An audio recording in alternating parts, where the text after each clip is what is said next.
The air in the room hung thick with forced cheer, the scent of cheap pine needles battling with the metallic tang of old batteries, from the singing snowman decoration my daughter loved.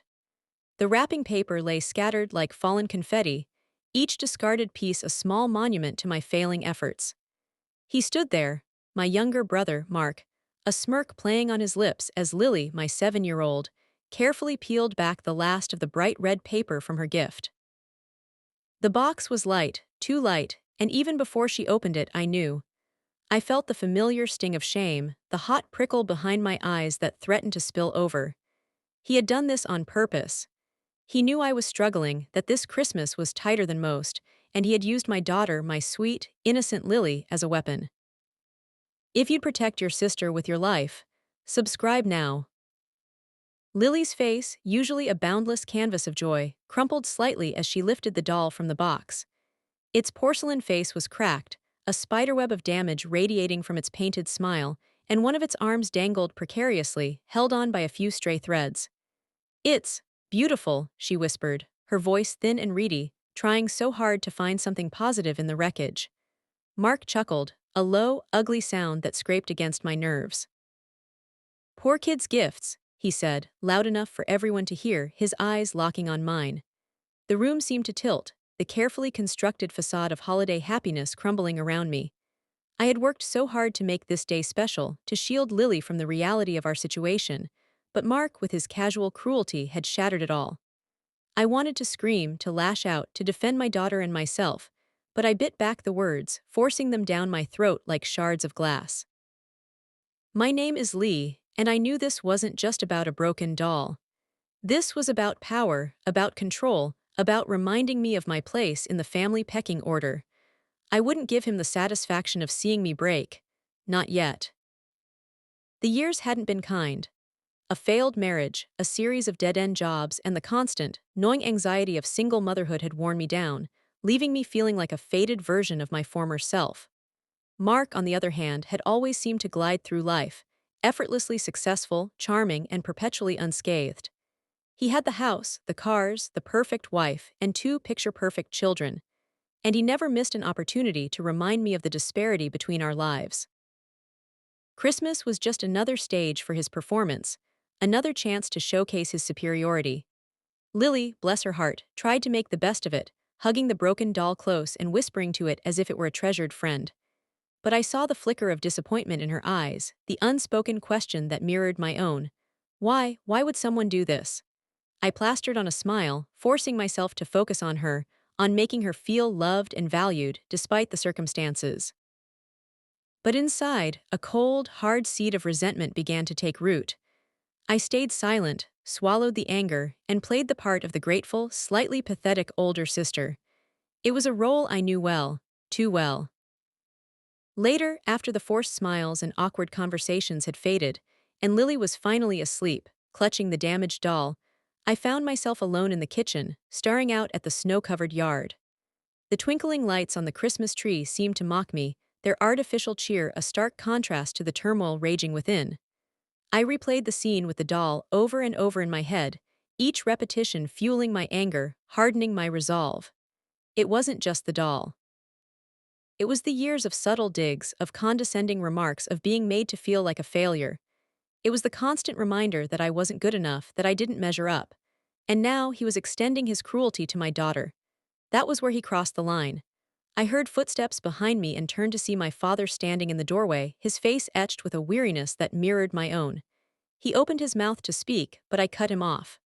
"Don't," I said, my voice tight with suppressed emotion. "Just don't," he nodded slowly, understanding flickering in his eyes. He knew Mark, he knew what he was capable of, and he knew that something had shifted within me. Something had broken. The person I trusted most was one of them. He never intervened, always sided with Mark.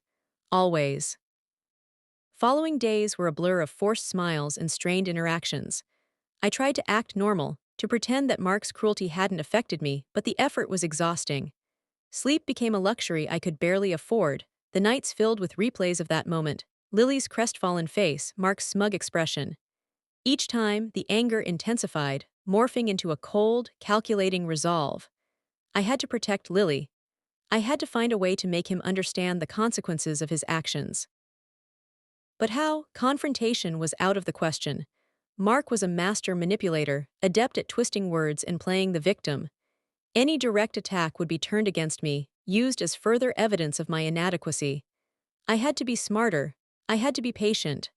I started small, subtle acts of defiance that only Mark would notice.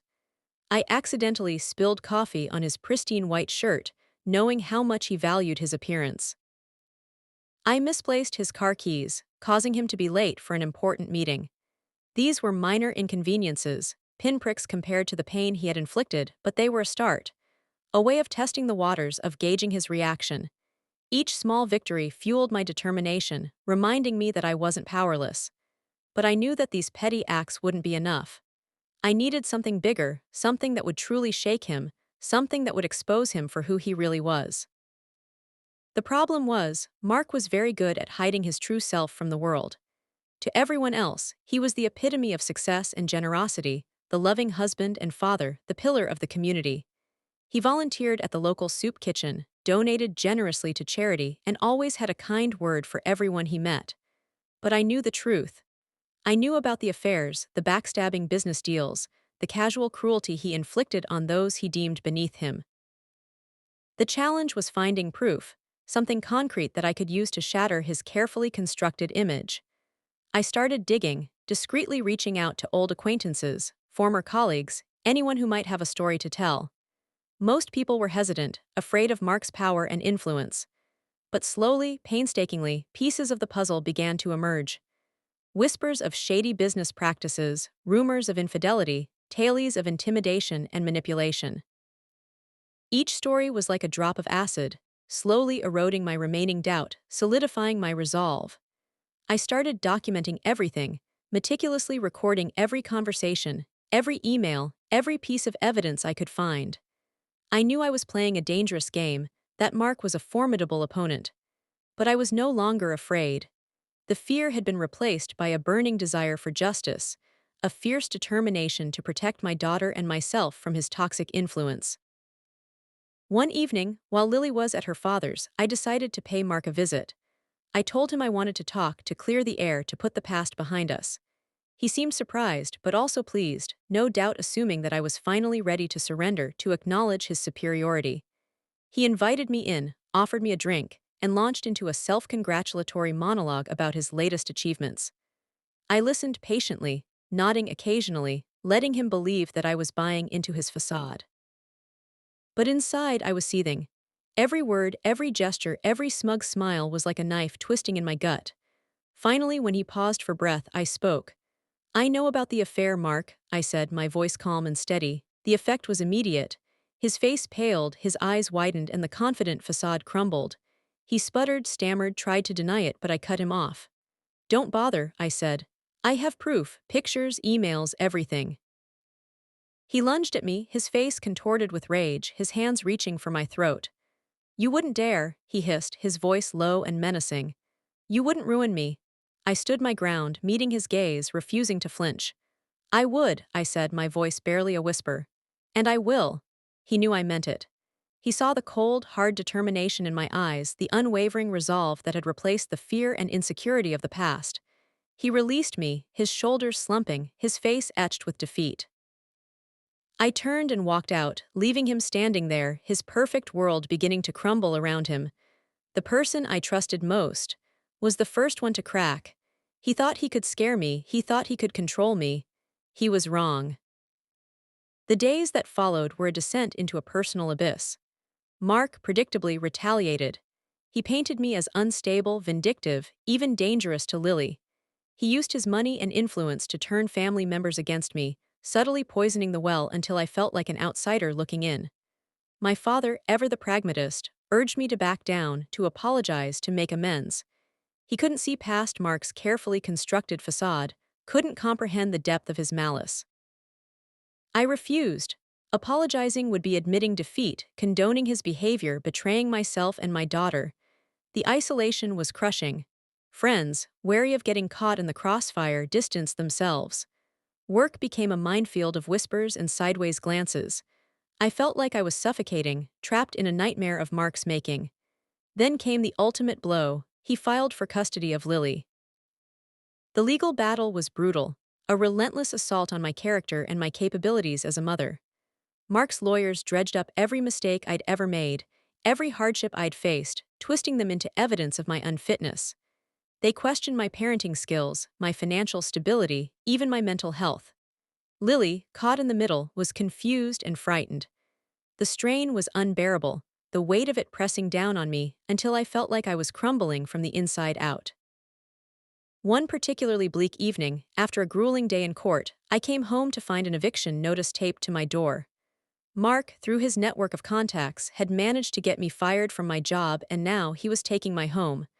I sank to the floor, defeated, the eviction notice clutched in my trembling hands. It was over. He had won. I had lost everything. Lily would be taken from me. My life was ruined. I sat there for hours, numb, staring blankly at the peeling paint on the wall. The room seemed to shrink around me, the silence amplifying the despair that threatened to consume me. I thought about just giving up, of letting Mark have his victory, of disappearing and sparing Lily any further pain. The darkness whispered seductive promises of peace, of an end to the struggle. Then I looked around at the few possessions I had left, the worn furniture, the faded photographs on the wall, the crayon drawings Lily had made for me. And I saw it, a small ceramic ladybug Lily had given me for luck. It was chipped and slightly broken, but it was mine. It was a reminder of her love, her innocence, her unwavering belief in me. And in that moment, something shifted within me. The despair didn't vanish, but it was joined by a flicker of something else, defiance. I thought of Lily's broken doll, of Mark's cruel smirk, of the years of being belittled and undermined. And I knew, with a certainty that cut through the despair, that I couldn't give up. I wouldn't let him win. I owed it to Lily, to myself, to fight back. The darkness tried to pull me under, but I pushed back, drawing strength from the memory of my daughter's love. The transformation wasn't instant, it was gradual, a slow rekindling of the fire within. But it was there. A spark of resolve, a seed of rebellion, a refusal to be broken. I stood up, my legs shaky but my gaze steady. The eviction notice was still in my hand, but it no longer felt like a symbol of defeat. It was a challenge, a call to arms. I ripped it in half, the sound echoing in the empty room. No more tears, no more self-pity. It was time to fight. I started by calling the only lawyer who hadn't been intimidated by Mark's power, a woman named Sarah Jenkins, a fiery advocate known for taking on impossible cases. I explained my situation, laying out the evidence I had gathered, the stories I had uncovered, the truth about Mark's duplicity. Sarah listened intently, her expression hardening with each revelation.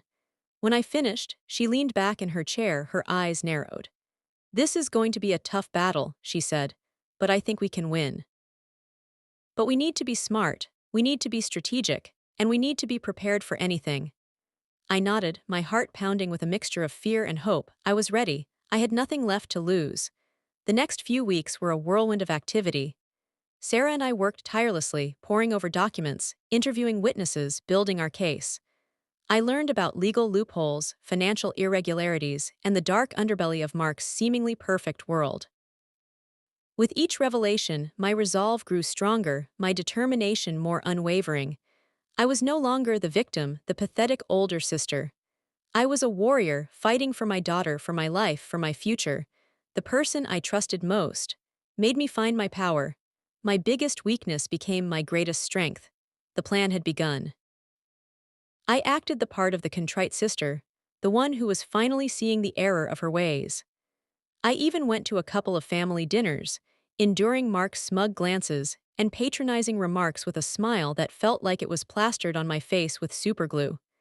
But beneath the surface, I was meticulously gathering information, observing his habits, and identifying his weaknesses. Sarah had advised me to play along, to lull him into a false sense of security, to make him believe that he had broken me. "The quieter you are," she said, "the less he'll suspect. Let him think he's won. It'll make the final blow that much more devastating." I installed a hidden camera in my purse, a tiny device that could record audio and video without being detected. I started carrying it everywhere, discreetly capturing conversations, meetings, and interactions that would later become crucial evidence. I focused on documenting Mark's business dealings, the shady contracts, the backroom deals, the lies he told to investors and partners. It was a slow, painstaking process, but with each piece of evidence I gathered, my confidence grew. The authorities would be very interested to see how many regulations he broke in his rise to the top, and I was going to give them the full playbook. One of the most damning pieces of evidence came from an unexpected source: Mark's own office assistant, a young woman named Emily who had witnessed his behavior firsthand. She was initially hesitant to come forward, fearing for her job, but after I showed her some of the evidence I had already gathered, she agreed to cooperate. She provided me with access to Mark's email account, revealing a treasure trove of incriminating information. There were emails detailing his affair, messages outlining his schemes to defraud investors, and even conversations where he bragged about manipulating family members against me. It was all there, in black and white. It sickened me to read it, to see the depths of his depravity, but it also fueled my determination to bring him down. This wasn't just about revenge anymore. It was about protecting others from his toxicity, about ensuring that he couldn't hurt anyone else the way he had hurt me and Lily. Emily had a wealth of knowledge, and she was willing to share it all so long as I kept her identity safe. I promised I would do everything in my power to keep her from being connected to any of this. She was risking enough by helping me, and I wasn't about to let her get dragged into his mess.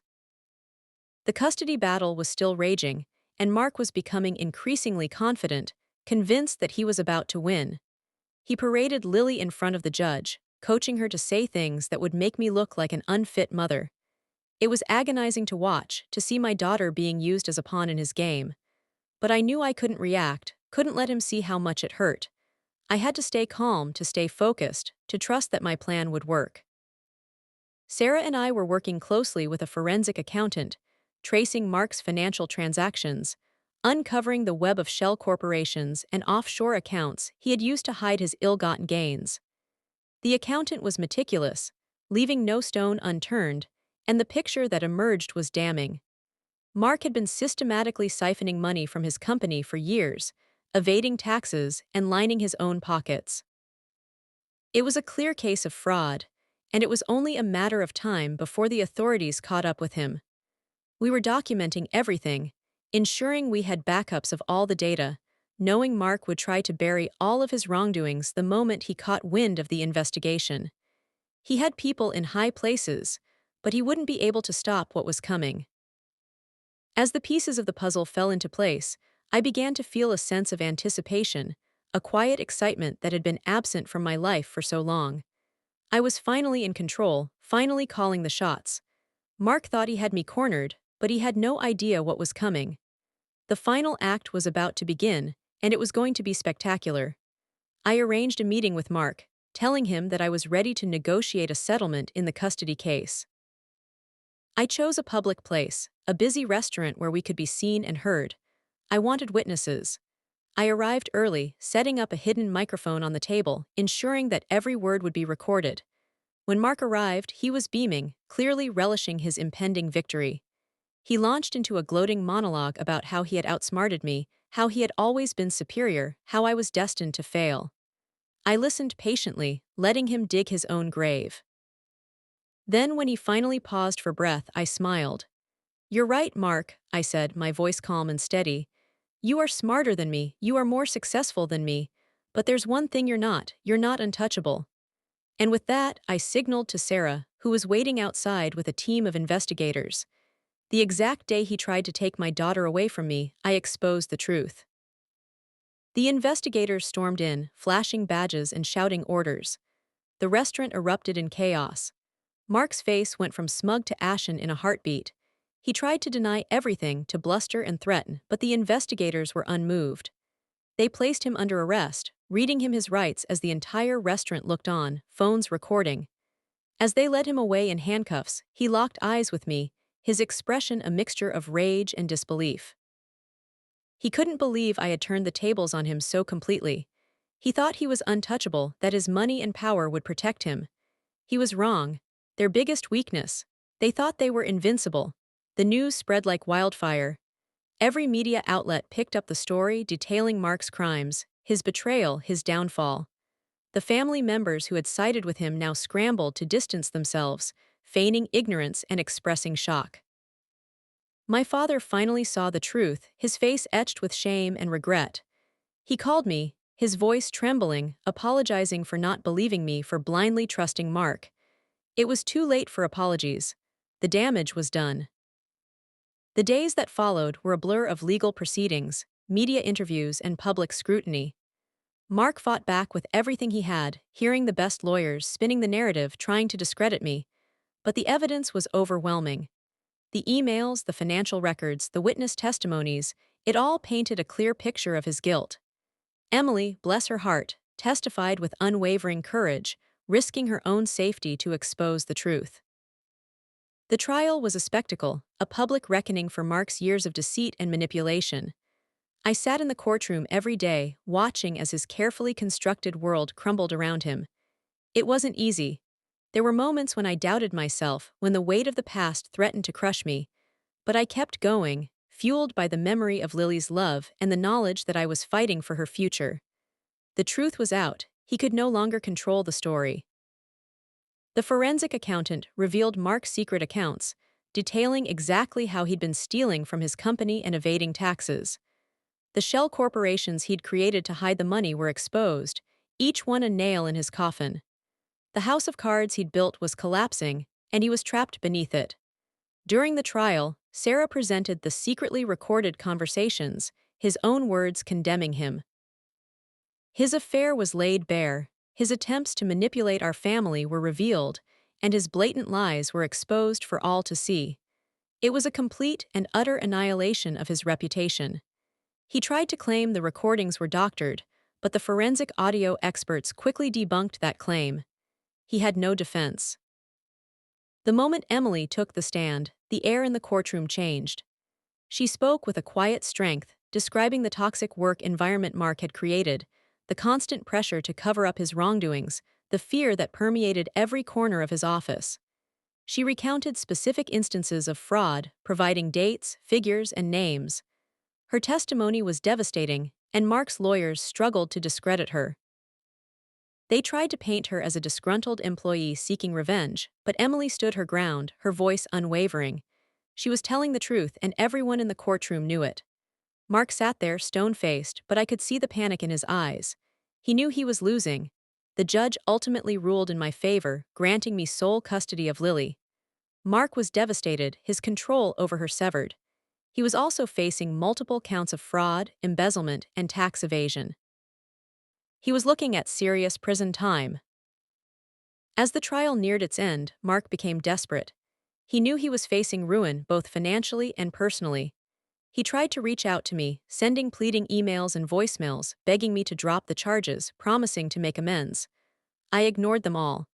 There was nothing he could say or do to undo the damage he had caused. He even tried to use Lily as a bargaining chip, promising to give up all his assets to her if I would spare him. That was the final straw. He was willing to sacrifice his own daughter to save his skin. That's when I knew that there was no hope for him. He was beyond redemption. I scheduled one last meeting. I agreed to meet him alone, no lawyers, no investigators, just us. He looked hopeful, pathetic even as he sat across from me.